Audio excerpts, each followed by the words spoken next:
इधर global situation और aviation sector पर बढ़ते आर्थिक दबाव का असर बिलासपुर की हवाई सेवा पर भी दिखने लगा है। हवाई यात्रा करने वाले यात्रियों को अब ज्यादा किराया चुकाना होगा। शहर से संचालित चारों फ्लाइट का किराया बढ़ाया गया है, जिसका कि यात्रियों की जेब पर अतिरिक्त बोझ पड़ेगा। एविएशन फ्यूल की कीमतों में लगातार बढ़ोतरी से परिचालन लागत बढ़ी है। इसी वजह से फ्लाइट्स का किराया भी बढ़ा दिया गया है, जिसका असर नियमित हवाई यात्रियों, कारोबारियों और नौकरी पेशा लोगों पर भी पड़ेगा। बिलासपुर से हवाई सफर करने के लिए यात्रियों को अपनी जेब और ज्यादा ढीली करनी होगी।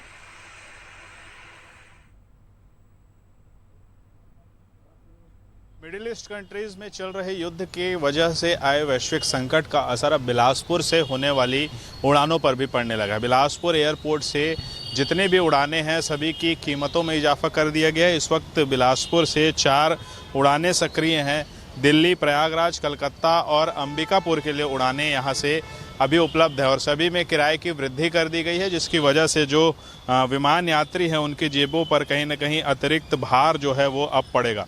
दिल्ली जाने के लिए किराए में 900 रुपये की वृद्धि कर दी गई है, वहीं कोलकाता के लिए 700 रुपये, प्रयागराज के लिए 600 रुपये और अंबिकापुर के लिए 500 रुपये अतिरिक्त विमान यात्रियों को देने होंगे, जिसकी वजह से अब विमान यात्रियों की परेशानी बढ़ने वाली है। जिस तरह से एविएशन फ्यूल्स की कीमतों में इजाफा हुआ है, उसकी वजह से बिलासपुर से कीमतों में वृद्धि हुई। वहीं रायपुर एयरपोर्ट से बहुत सारी उड़ानों को रद्द भी कर दिया गया, यानी कि कटौती की गई है। ऐसे में विमान यात्री अब निश्चित तौर पर परेशान होते नजर आएंगे। जहां एक और बिलासपुर में उड़ानें बढ़ाने की मांग की जा रही थी, वहीं अब इस वैश्विक संकट की वजह से बिलासपुर में उड़ानों पर एक नकारात्मक प्रभाव साफ तौर पर देखा जा सकता है। अब देखना होगा कि इस संकट की वजह से जो कीमतों में इजाफा हुआ है टिकट्स के और जो उड़ानें कम की गई है, इसका प्रभाव कब तक दिखाई पड़ता है। कैमरा पर्सन कैलाश यादव के साथ अमन पांडे, बंसल न्यूज़, बिलासपुर।